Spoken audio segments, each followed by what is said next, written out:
Chapter 6 of Swallows and Amazons. Island Life. The next day was a busy one. It began early. Sunshine in a tent is even more waking than sunshine in a room. Titty woke first and lay awake looking at patches of sunlight and shadow playing on the white walls of the tent as the sun came through the waving tops of the trees. Then she crawled to the door of the tent and put her head out, sniffing the damp morning air and listening to the rustling of the leaves and the noise of ripples on the island shore. Then she heard voices in the other tent. They were waking up there too. "John." "Yes, we're on the island." "Of course we are. Didn't you know?" "Not till I was properly awake." "Hello," called Titty. "Good morning." "Good morning, good morning." John and Roger crawled to the door of their tent. "Where's Susan?" said Roger. "She's still asleep." "No, she isn't," said Susan, rolling over on her hay bag, rubbing her eyes. "What time is it? Is it time to fetch the milk?" John disappeared to look at his watch, which was now called a chronometer, because John was the master of a ship. 3 minutes to 7, he said. He had thought of putting it into ship's time, but it would have taken him a moment or two to be sure what it was. "I wonder whether they'll have milked the cows," said Susan. "I'll row over for the milk," said John. "Wait a minute," said Susan. "Let's all go this time. Then we shall all know the way, and they will know all of us, so that anybody can go for the milk on other days." There was some dressing and some washing done at the landing place. Not very much, faces, hands and teeth. And then the whole crew pushed their way through the undergrowth to the hidden harbour at the south end of the island.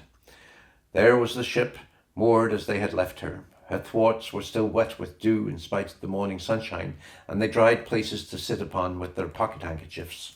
They paddled her out through the rocks, hoisted the damp brown sail, and sailed across to the landing place by the oak tree. Here they pulled Swallow's nose well up on the beach and tied the painter round a big stone, and then they walked up to Dixon's farm together. Dixon's farm was not far from the lake, like the farm at Holly Howe, hidden among the damson trees at the top of a steep green pasture. They were not sure how they could explain that they were the captain and crew of the Swallow, but Mrs. Dixon saved them that bother, for she said at once, "You'll be come for the milk. I see you've got your own can. They're at the milking now." And she went off with the can and brought it back, bubbling and warm with new milk. "There it is," she said. "And mind now, if there's anything else you want, don't be afraid to come and ask for it." Mr. Dixon came in while they were there, a tall, thin farmer. "Grand weather we're having," he said, but didn't stop for an answer. They sailed back to the landing place this time and not to the harbour. "Wind's northwest," said Captain John, "and the landing place is well sheltered from there." Then there was the fire to build and breakfast to cook. Mate Susan took charge of that, but the others were too hungry to go far from the fire while it was being got ready. Then there was breakfast, and then they went all over the island again, but made no new discoveries. Then, while Mate Susan and able seaman Titty were busy in the camp, the captain and the boy sailed away to Holly Howe with the mails. The mails were only one letter, a very short one, but Titty had not thought of writing it until they were nearly ready to set sail. She would not have had time to write even so much if it had not been that the wind was blowing rather harder after breakfast, and Captain John decided to take a reef in the sail. While he was giving the boy a lesson in how to do it, Titty wrote her letter. Here it is. "My darling mother, we send our love from a desert island and hope you are well. So are we. Your loving Titty, able seaman." "But Mother was here yesterday," said Captain John. "She won't want letters today." "Well, I've written it anyway," said Titty. And so the Swallow carried mails when she sailed for Holly Howe. The wind was really hard, and she made a roaring passage of it, heeling over till the water nearly came in over the gunwale and crashing up into the little waves so that buckets of water flew up and were driven in wet spray over the boy and the captain. With the wind from the northwest, they had had to beat against it going up the lake to Holly Howe. The little Swallow rushed from one side of the lake to the other and back again, going about at the end of each tack with a shiver and flap of her brown sail, lying down to it as the sail filled, and then picking herself up as she gathered speed again and rushed once more across the slapping waves. On one tack, John took her right into Houseboat Bay, close by the houseboat, and out again. They went beyond the houseboat before going about and had a good look at her. Titty's pirate was sitting on the afterdeck, sheltered from the wind by the cabin and the awning. They sailed close under the stern of the houseboat and saw him sitting in his deck chair, writing at something on his knees. The green parrot was perched on the railing and looked down on the Swallow, while the wind ruffled the green feathers on his back. The retired pirate looked up for a moment as they passed, and then went on with his work. "What's he doing?" said Roger. "The parrot," said John. "No," said Roger, "the pirate." "Probably making treasure charts," said John. "Look out, I'm going about now."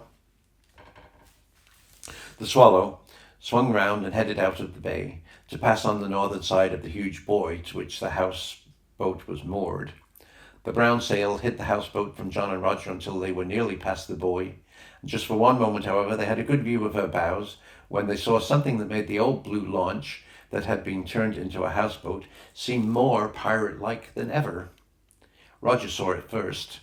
John was too busy with the steering to look at much else beside the brown sail, to be kept full of wind but not too full, and to think of much else besides keeping the wind on his right cheek and nose as he looked forward. Swallow was sailing very fast, and they saw the thing only for a moment, but there could be no doubt about what it was. "He's got a cannon," said Roger. "Look, look!" And on the foredeck of the houseboat, on the starboard side, its round, shiny nose poking out above the blue planking, was a brightly polished little brass cannon. Once upon a time, perhaps, it had been used for starting yacht races. Now there it was on a wooden gun carriage ready for action. Even for Captain John, it was proof that the houseboat was more than an ordinary houseboat, a brass cannon and a green parrot. "Titty must have been right," said Captain John. And he glanced back over his shoulder to see if there was another cannon on the port side. That would have settled the question, but there was not. But still, a cannon is a cannon, and ships with no secrets do not usually carry even one. Roger was ready to go on talking about the cannon, but Captain John was not. You cannot talk about anything when you're sailing a little boat against a hard wind, and you cannot listen to anyone who talks to you. You're watching the dark patches on the water that show you a harder puff is coming, and you have to be ready at any moment to slacken the sheet or to luff up into the wind. So Roger presently stopped trying to talk. At last they passed Darien and reached into Holly Howe Bay, and they made the painter fast to a ring on the stone jetty by the boathouse and lowered the sail. Then they went up to the field to the farm. Only 3 days before, Roger, being a sailing ship, had tacked up the field against the wind to find his mother at the gate by Holly Howe with the telegram that had set them free for their adventure. Now he had no need to tack. He had no need to be a sailing ship. He was a real boy from a real ship come ashore on business with his captain. Since yesterday, the field path and the gate into the wood on the way to Darien and the farm at Holly Howe had all turned into foreign country. They were quite different places now that you came to them by water from an island of your own. They were not at all what they had been when you lived there and saw the island far away over the water. Coming back to them was almost the same thing as exploration. It was like exploring a place that you have seen in a dream, where everything is just where you expect it, and yet everything is a surprise. It seemed queer to walk straight in at the door of Holly Howe Farm. John had very nearly stopped and knocked at it. Inside, everything was as it used to be. Mother was sitting at the table writing to Father. Nurse was sitting in the armchair knitting. Fat Vicky was playing on the floor with a woolly sheep with a black nose. "Hello," said Mother, looking up. "Did you have a good drool?" "We all drooled like anything," said John, "and we didn't wake up as soon as you said, at least not quite as soon." "And you got the milk at the farm all right?" "Yes, we did." "I liked the native at the farm," said Roger. "So did I," said Mother, "when I saw her yesterday." Nurse somehow did not seem to feel that she was talking with seamen from another land. "You haven't caught your death of cold yet," she said. "It's quite a holiday to be without you. And tell me, Master Roger, did you remember to clean your teeth? I never packed a tooth glass for you." "I used the whole lake," said Roger. "We've brought the mail," said John. "It's a letter from Titty." He pulled the letter out of his pocket, and Mother opened it and read it. "I must write an answer to that," she said. "We've come for a cargo," said Captain John. "We forgot to take our fishing rods." "Of course you'll want them," said Mother, "and there are your bathing things too. They were hanging out to dry yesterday when you sailed away, and I never noticed them till this morning. You haven't bathed yet from the island?" "We didn't this morning," said John. "We will tomorrow," said Roger. "Well, be sure you choose a good place with no weeds," said Mother, "and be sure you don't let Roger get out of his depth." "Until I can swim," said Roger. "I very nearly can." "Until you can swim on your back and on your front. As soon as you can do that, you will be all right. But better keep within your depth, even then, until you are sure you can swim a long way. Now, you get your fishing things together while I write a mail for you to take back." They put all the fishing tackle together. They took the 4 rods to pieces and put each one in its own bag, and they packed the floats and hooks and reels in a big coffee tin. Meanwhile, Nurse made the bathing things into a bundle, tying them all up in a towel, and then Mother came out with 2 letters, one for Titty, saying, "Love from all the stay-at-homes and thank you for your nice letter," and one for Susan, saying that she must ask Mrs. Dixon for some lettuces, because if they tried to do without green vegetables, the crew might get scurvy. Also, Mother gave them a big bag of peas. "Tell Susan just to boil them with some salt and then put a pat of butter on them," she said. Also, she had a big tin of chocolate biscuits. "I don't expect that mate of yours will manage much in the way of puddings," she said, "and these may help out." The captain and the boy ran into the farm again to say goodbye to Nurse and Vicky, and then Mother came down with them to the jetty to help to carry the things. "It's blowing a bit harder this morning," she said, as they were going down the field. "We reefed," said Roger. "Did you?" said Mother. "I helped," said Roger. "Which pendant did you tie down first?" asked Mother. "The one nearest the mast," said Roger, "then the one at the end of the boom, and the reef point in the middle of the sail last of all." "And which are you going to let go first when you shake your reef out?" "Reef points first," said Roger, "then the one at the end of the boom, and then the one by the mast." "That's right," said Mother. "No duffers in your crew." They stowed the cargo, hoisted the sail, and were soon reaching out of the bay. "The pirate on the houseboat's got a cannon," shouted Roger as they sailed away. He had forgotten all about it while on the land. "Has he?" called Mother. "Well, so long, you sailormen." And this time, with the wind aft and a good one, the Swallow fairly raced to the island with her wake creaming out astern of her. And they sailed straight past well outside Houseboat Bay, and they were too far out to see very much, but they saw the man on the houseboat get up and lean on the railing round his afterdeck and look at them through a pair of glasses. A moment later they had passed the promontory on the southern side of the bay, and the houseboat had disappeared behind it. Soon they were nearing their island, and just as Holly Howe had seemed strange, so now the island seemed home.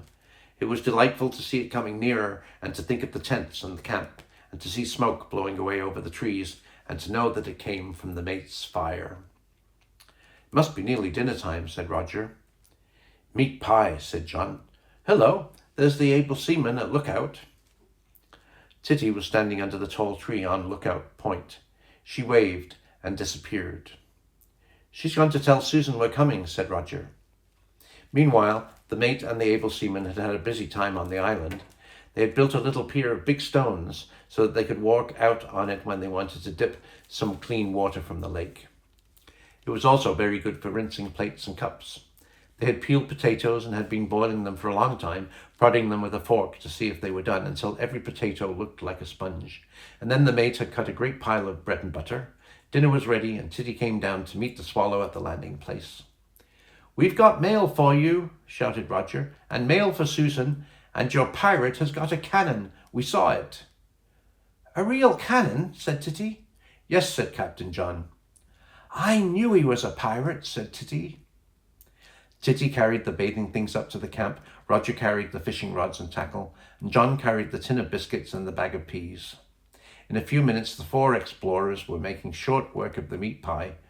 The pie was cold, but the potatoes were so hot that they got left behind.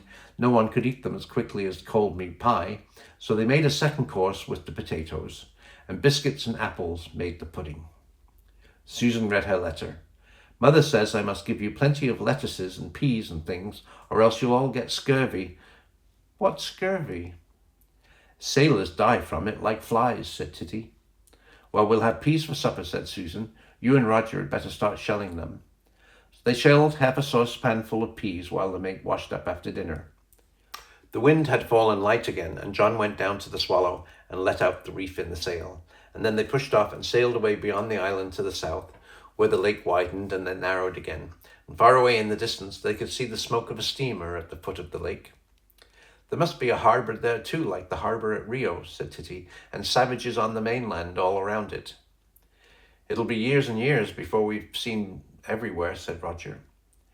We'll make a chart of our own, said John, and every year we'll put in the part we've explored until we know it all.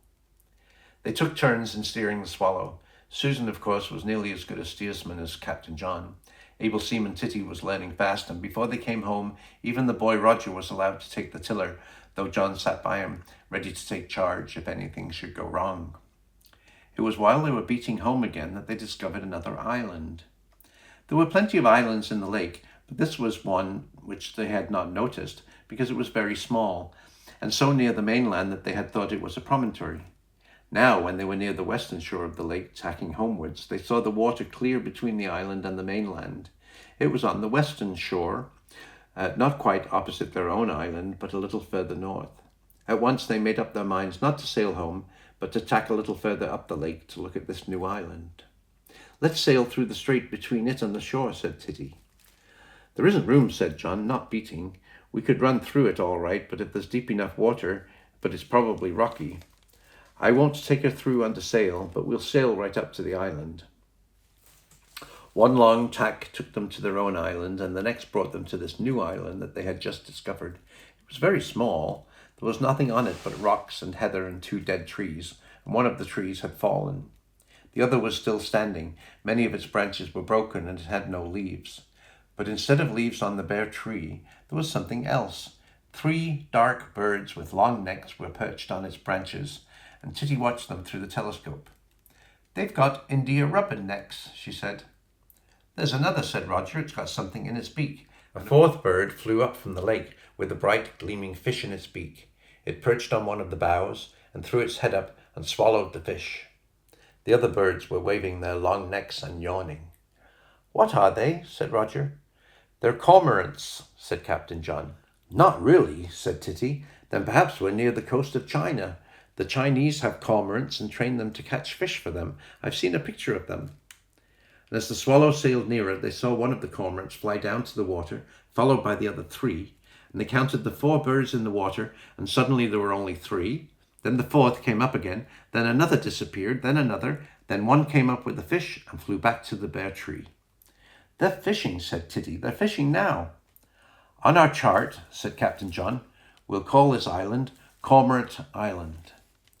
When the Swallow came near to the island, the bird on the tree flew away, a big dark bird with a splash of white under his chin. The other 3 that were in the water swam fast away with only their heads and necks showing, and then they too lifted themselves from the water and flew after the first. Shall we land? Said Roger. It's nothing but stones, said John. Let's get back and make tea, said the mate. Ready about, called John, and the Swallow swung around. He let the sheet out, and Swallow ran for the southern end of their own island. As Captain John luffed up into the opening through the outer rocks, Susan brought the sail down and they paddled Swallow safely through into her little sheltered harbour. After supper, they took the telescope up to the lookout point.